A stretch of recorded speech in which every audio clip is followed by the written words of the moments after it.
എങ്ങനെയാണ് ശരിക്കും ഒരു സ്റ്റുഡൻറ് ലൈഫും ആ ഒരു പേഴ്സണൽ ലൈഫും എങ്ങനെയാണ് ആ സമയത്ത് മാനേജ് ചെയ്തത്? എല്ലാവർക്കും പറ്റണമെന്നില്ല ആ കാര്യം, ബുദ്ധിമുട്ടായിരുന്നല്ലോ. ഡിഫിക്കൽട്ട് ആയിരുന്നു. ഞാൻ 8 month ആയപ്പോൾ എക്സാം എഴുതിയത്. ഓക്കെ.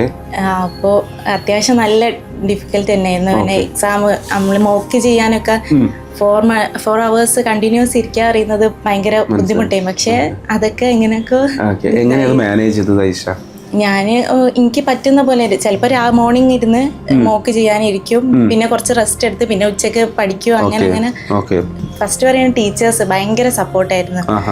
ടീം ഭയങ്കര അടിപൊളിയായിരുന്നു. ആ ഒരു ടൈമിൽ പഠിക്കുന്ന സമയത്ത് ഒരുപാട് ബുദ്ധിമുട്ടുകളാണല്ലോ. ഒരേ സമയം ഇരിക്കാൻ ബുദ്ധിമുട്ടുണ്ടാവും അല്ലേ?